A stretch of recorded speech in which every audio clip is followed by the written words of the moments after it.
రాజకీయంగా మోడీ సాధించిన ఆధిపత్యం కన్నా గడచిన 2 ఏళ్లలో ఫేస్ చేసిన పరాజయాలే ఎక్కువ. తొలినాళ్లలో వాపును చూసి బలుపనుకున్న మోడీకి ఇప్పటికైనా వాస్తవం తెలుస్తుందా అంటే సమాధానం నో అనే వస్తోంది. ఇంతకీ ఇప్పుడు మోడీని ముంచుకొస్తున్న సవాళ్లేంటి, వాటిని తప్పించుకోగల మార్గాలేంటి? 2 ఏళ్లు చేష్టలుడిగి చూస్తున్న మోడీ ఇకనైనా ప్రజా సమస్యల మీద దృష్టి పెడతారా? 2014 ఎన్నికల్లో మోడీ ఘన విజయం సాధించగానే కమలనాథులు ఖుషి అయిపోయారు. అప్పటి వరకు ఉన్న సంకీర్ణ ప్రభుత్వాలకు చరమగీతం పాడేలా సింగిల్ పార్టీకి అంత మెజారిటీ రావడంతో మోడీ షా ద్వయం వేగానికి అడ్డు అదుపు లేకుండా పోయింది. మోడీ కూడా వెంటనే అమిత్ షాకి పార్టీ అధ్యక్ష పగ్గాలు అప్పగించారు. ఇక అక్కడి నుంచి కేంద్రంలో మోడీ షా ద్వయం చక్రం తిప్పుతుందని అంతా అనుకున్నారు. మొదటి ఏడాది జరిగిన మహారాష్ట్ర ఎన్నికలు అదే నిజమనిపించేలా మరాఠా భూమిపై బీజేపీ జెండాను రెపరెపలాడించాయి. దీంతో ఈ ఇద్దరి కాంబినేషన్ కి తిరుగులేదనుకున్నారు. ఇక ఈ విజయాన్ని చూసి మోడీ ఏకంగా కాంగ్రెస్ ముక్త భారత్ నినాదాన్నిచ్చారు. మోడీకి లోక్సభలో మెజారిటీ ఉన్నా రాజ్యసభలో లేదు. అందుకే 2016 రాజ్యసభ ఎన్నికల్లోగా సాధ్యమైనన్ని రాష్ట్రాలు కైవసం చేసుకుని రాజ్యసభలో బలపడాలని అనుకున్నారు.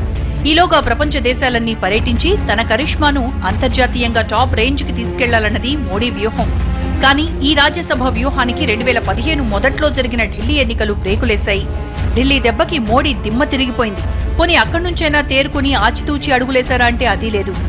ఇక అదే ఏడాది చివర్లో జరిగిన బీహార్ ఎన్నికల్లో మహాకూటమి దెబ్బకి మోడీ మైండ్ బ్లాంక్ అయిపోయింది.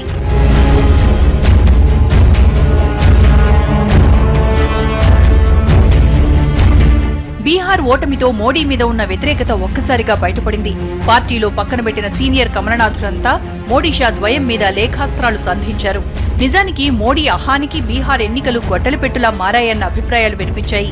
ఆ తర్వాత మోడీ అదృష్టమంతా ఈ ఏడాది జరిగిన 5 రాష్ట్రాల ఎన్నికల మీదే ఆధారపడింది. ఈ ఎన్నికలతో ఇటు దక్షిణాదిన అటు ఉత్తరాదిన పెద్ద రాష్ట్రాలు రెండింటిలోనూ బాగా వేయాలని బీజేపీ టార్గెట్ పెట్టుకుంది. ఇందుకోసం అవకాశమున్న అన్ని పార్టీలతోనూ పొత్తులకు ప్రయత్నించింది. కానీ ఎవరూ కాదనేసరికి కొన్ని చోట్ల ఒంటరిగానే బరిలోకి దిగింది.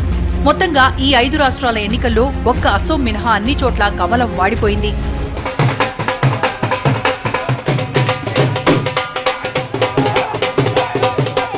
4 రాష్ట్రాల్లో కుదేలైపోయి 2 రాష్ట్రాల్లో ఉనికి కూడా చాటకుండా పోయిన బీజేపీ ఇంకా ముందు ముందు కాంగ్రెస్ ముక్త భారత్ నినాదాన్ని ఎలా ఎత్తుకుంటుందన్న ప్రశ్నలు వినిపిస్తున్నాయి. దేశంలో కాంగ్రెస్ భూస్థాపితమైపోయిందని, భవిష్యత్తులో ఆ పార్టీ నామరూపాలు లేకుండా తుడిచిపెట్టుకుపోతుందని కమల దళపతులు చెప్పుకొచ్చారు. కానీ ఇప్పుడు ఫలితాలు చూస్తుంటే కాంగ్రెస్ అంత దయనీయ స్థితిలో లేదన్నది అర్థమవుతోంది. బీహార్ ఎన్నికల్లో 25 సీట్లు గెలిచిన కాంగ్రెస్ తాజా 5 రాష్ట్రాల ఎన్నికల్లో బీజేపీ కన్నా ఎక్కువ సీట్లే దక్కించుకుంది.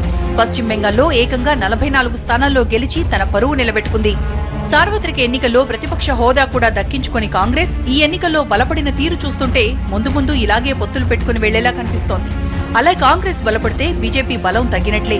భవిష్యత్తులో మోడీ వ్యతిరేక శక్తులన్నీ ఏకమైతే వాటిని ముందుకు నడిపించాలన్నా కనీసం తన ఉనికి కోసమైనా కాంగ్రెస్ వాళ్లతో చేతులు కలిపే అవకాశం ఉంది. అదే జరిగితే 2019లో బీజేపీ మళ్లీ పీఠమెక్కడం అనుమానమే. సంకీర్ణ సూత్రాల్ని పఠించడంలో ఆరితేరిన కాంగ్రెస్ ముందు మోడీ దూకుడు ఎందుకు పనికిరాదన్నది రాజకీయ పండితుల అభిప్రాయం. మోడీని ఓడించడం కోసం కాంగ్రెస్ అవసరమైతే ప్రధాని పదవిని కూడా త్యాగం చేయడానికి వెనకాడదు. కానీ మోడీ మాత్రం అంత దుస్సాహసం చేయలేరు. కాంగ్రెస్ పార్టీ గత 60 ఏళ్లలో చేయని అభివృద్ధి ఫలాల్ని మోడీ 6 ఏళ్లలో చేసి చూపెట్టగలరు అనే పరిస్థితి అయితే క్రియేట్ చేయగలిగాడు మోడీ. సో ఆ రకంగా ఆయన ముద్రా బ్యాంక్ కానివ్వండి, అదేవిధంగా కామన్ మ్యాన్ కోసం ఆయన పెట్టిన పథకాలు కానివ్వండి, పిఎఫ్ కానివ్వండి, ఉద్యోగుల కోసము ఆయన ఇచ్చిన పిఎఫ్ నిధి కానివ్వండి, అంతేకాకుండా ఇవాళ కేంద్ర ప్రభుత్వము ప్రవేశపెట్టిన అనేక పథకాలు ఇవాళ కామన్ మ్యాన్ దృష్టిలో పెట్టుకుని కార్పొరేట్ ప్రోద్బలంతోనే నడుస్తున్నాయి. ఇప్పటికే చాలా రాష్ట్రాల్లో మోడీకి ఎదురుగాలి వీస్తోంది. సార్వత్రిక ఎన్నికల్లోనే కేరళ, తమిళనాడు, తెలంగాణ, ఏపీ, ఒడిశా, వెస్ట్ బెంగాల్లో మోడీ మంత్రం పనిచేయలేదు. ఇక ఇప్పుడు ఈ జాబితాలోకి బీహార్, ఢిల్లీలు కూడా చేరాయి. ఇక ముందు కూడా మోడీ తెలివిగా ఆలోచించకుండా దూకుడుగా అడుగులేస్తే భవిష్యత్తులో ఈ రాష్ట్రాల సంఖ్య పెరిగే ప్రమాదం లేకపోలేదు. ఇక ప్రాంతీయ పార్టీలు కూడా క్రమంగా ఒకదాని తర్వాత ఒకటి బలపడుతూ వస్తున్నాయి. అదే జరిగితే మోడీ వ్యతిరేక శక్తులన్నీ థర్డ్ ఫ్రంట్ గా ఏకమయ్యే ప్రమాదం అతి తొందరలోనే కనిపిస్తోంది. ఏడాది కిందట ములాయం నేతృత్వంలో ఏర్పడ్డ జనతా పరివార్కి 5 రాష్ట్రాల ఎన్నికలతో పునరుజ్జీవనమైంది. వచ్చే ఏడాది జరిగే యూపీ, పంజాబ్ ఎన్నికల్లో కూడా బీజేపీకి చుక్కెదురైతే జనతా పరివార్ అత్యంత బలమైన కూటమిగా ఎదుగుతుంది. ఈ రెండు రాష్ట్రాల ఎన్నికల రిజల్ట్స్ ఏమాత్రం తారుమారైనా మోడీకి ఇబ్బందే. ఎందుకంటే 2018లో ఎన్నికలు జరిగే రాజస్థాన్, గుజరాత్, మధ్యప్రదేశ్లో ఈ వ్యతిరేకత ప్రభావం చూపి అక్కడి అధికార పీఠాల్ని బీజేపీకి దూరం చేస్తే మోడీ తలెత్తుకోవడం కష్టమే. దీనికి తోడు అక్కడి ప్రాంతీయ పార్టీలు బలపడితే మోడీ మరింత బలహీనమైపోతారు. ఇప్పటికే దక్షిణాదిన అధికారం చిక్కిన ఒక్క రాష్ట్రాన్ని చేజేతులా చేజార్చుకున్న కమలనాథులు ఇకపై తమ కంచుకోటల్ని కూడా వదులుకోవాల్సిన పరిస్థితి తలెత్తుతుంది. ఈ 3 రాష్ట్రాల్లో గెలవడం కాదు, ఏమాత్రం బలహీనపడ్డా మోడీ ప్రధాని పదవికి అర్హత తప్పదు. మొన్న చాలా రాష్ట్రాల్లో తమ పరిస్థితి చాలా ఇంప్రూవ్ అవుతుందని చెప్పేసి భావించారు. కానీ అట్లా ఇంప్రూవ్ అయినటువంటి స్థితి ఏమీ లేదు. ఒక అస్సాంలో మాత్రం కాంగ్రెస్ బలహీనపడిన స్థితిలో వాళ్ళు గెలవగలిగారు. ఇది రాజకీయంగా చూసుకున్నప్పుడు ఈ స్థితిని అధిగమించగలడా మోడీ అనేటువంటిది ఒక సవాల్. అధిగమించగలడు అనేటువంటి నమ్మకము బీజేపీ పార్టీలో కూడా ఉన్నట్లు మనకు కనిపించదు. ఇప్పటికే మోడీ అనుకున్న రాజ్యసభ వ్యూహం 2016 వర్కౌట్ కాలేదు. ఇక ముందు కూడా మిగిలిన రాష్ట్రాల్లో కూడా కమలం వాడిపోతే 2018కి కూడా రాజ్యసభలో బలం పెరగదు.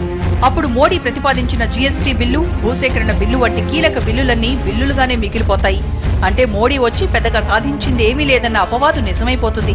సో ఇప్పటికైనా పంతాల్ని, అహాల్ని పక్కన పెట్టి ప్రజలకు ఉపయోగపడే నిర్ణయాలు తీసుకుంటే మంచిది.